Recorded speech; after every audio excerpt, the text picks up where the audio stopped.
Alright, boys and girls, so as you can see from the other little video, we flipped it over finally, and that was a lot easier than I thought it was going to be. I thought it would take 2 or 3 people to do that. It's actually still pretty light until I get a torsion in it. So now it kind of looks like something with the side panels on there, and we got a seat mocked up in there, and of course I got cardboard. Gotta have cardboard for a roof, right? Anyways, what have we done? We welded in the dash bar and the steering column support and the steering column bracket. This is from Impy.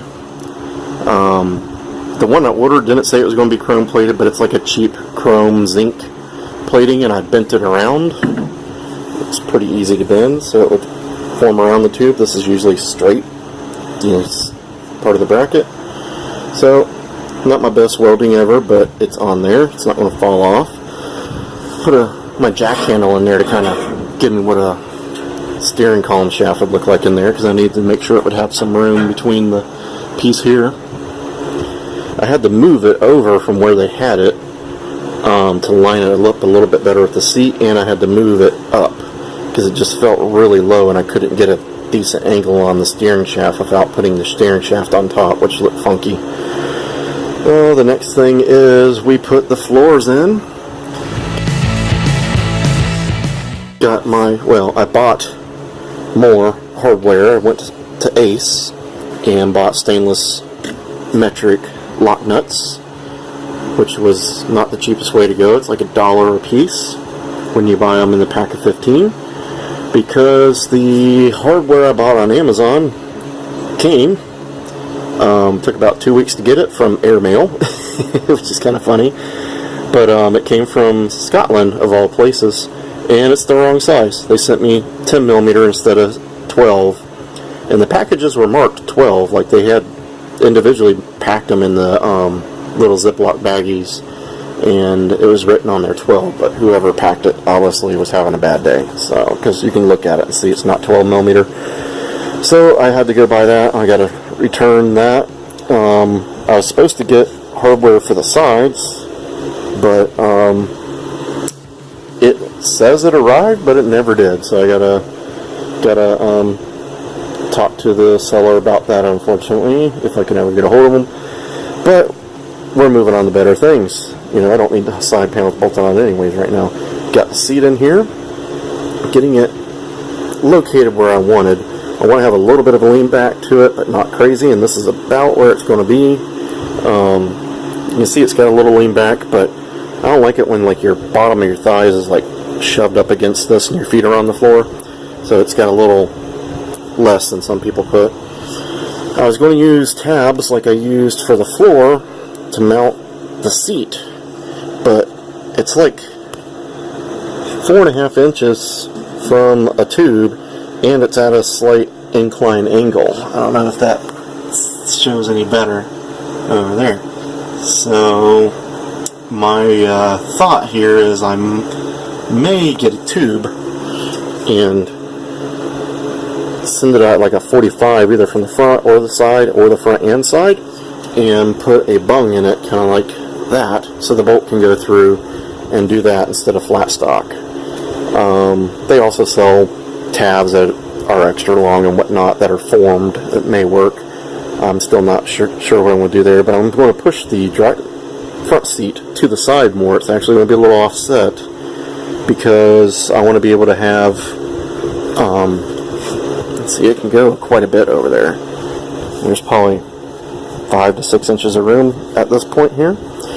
I'm going to put my cutting brake on this side, and whatever I do for a shifter will go on this side.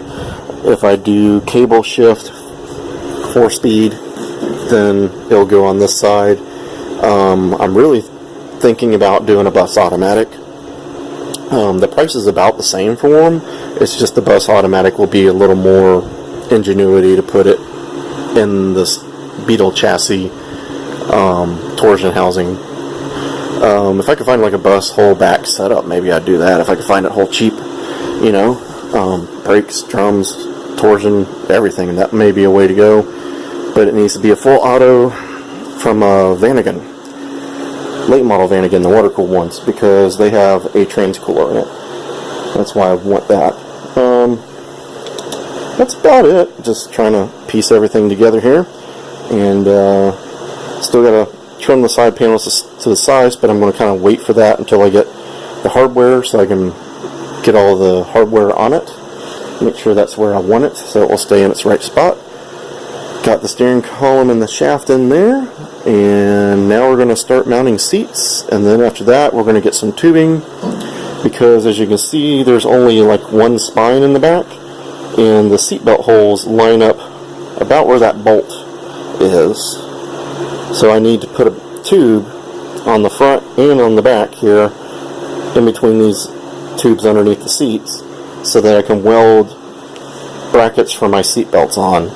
So once I get the seat mounted, I'll probably go get some tubing for that and do that. I also want to build an X in the roof somehow.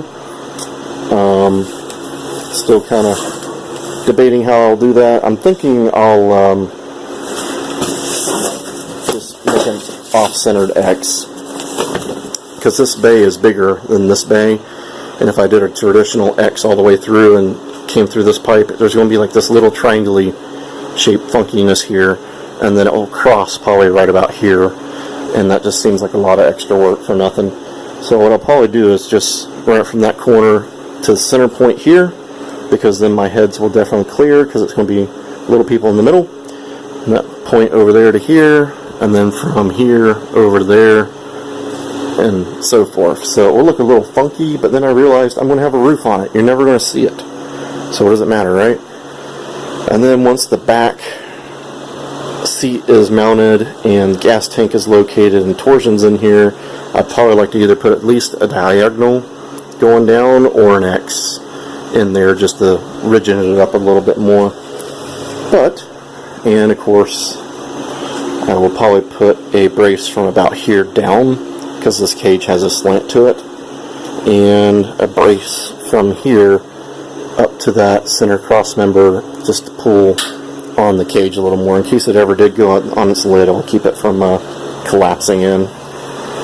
But that's about it, boys and girls. So don't forget to like and subscribe. Get out there and work on your cars. Let's get all our projects going. This is going pretty well. It's starting to look like something. That's, you know, always good when it looks like something. It started to become a workbench. And unfortunately I lost my workbench, but I think it's better to have no workbench and have a car. So I'll see you guys later.